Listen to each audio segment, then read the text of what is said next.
Hello everybody and welcome back to Weeknight Hero. As always, I'm your GM, Evan. With 4th edition's playtest document out, people are discussing some of the biggest changes to the system.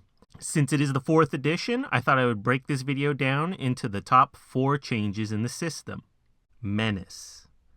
The thing I was most surprised with are the menaces, the opposite of minions, where minions are meant to act as dummies for the heroes to beat up in a cool one-er fight scene that demonstrates their skills. Menaces are serious foes meant to act as a challenge against the heroes. As I discussed in my boss fight video, there are a few ways to make a boss fight more interesting, and one of the main ways has been incorporated into the new Menace rules, with them being able to gain a number of bonus reactions to allow an equal chance between the enemy side and the allied side.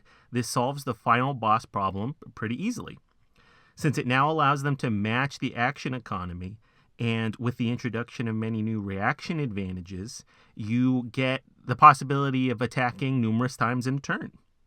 Menaces can also resist the one bad save they might get on a roll by treating it like a lucky shot, allowing the characters to gain a hero point instead. So they can bypass this lucky shot and pass it on to a poor minion instead. I think this is a great addition because it stops unexpected circumstances from ruining your boss battle, particularly if they get hit with a strong attack or affliction that they are just not able to recover from. Hardened and impervious. The addition of the hardened effect and the advantage skill expertise means that players can gain advantage from Dungeons & Dragons and use it in this game. I always felt that something like advantage does more to demonstrate improvements in skill and demonstrates the quality of skill that heroes have. Combined with the nerfing of impervious, you are certainly paying for an expensive gift with your power points, but it is worth it because you can ignore damage below a certain threshold if the conditions are met. Next is block. A much easier to understand remix of the defend action. It makes plenty more sense and provides an active response during combat rounds that involve the characters. This is alongside the new normal defend action, of which you're just focusing on your defense. I think this is just an easy and simple change, and it just makes sense for the flow of combat, is all I can really say. Improvised effects.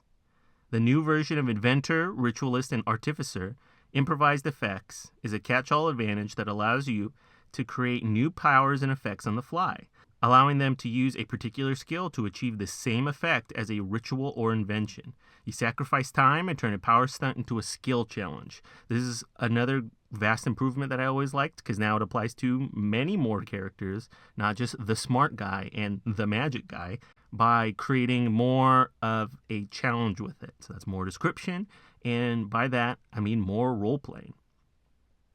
Now, this was a short video. As I'm going through the book, I'm just picking up the first 4 things that I see and really stick out to me and talking about them. I already have another top 4 changes to 4th edition Mutants Masterminds video coming up right after this. So stay tuned for the next video coming soon.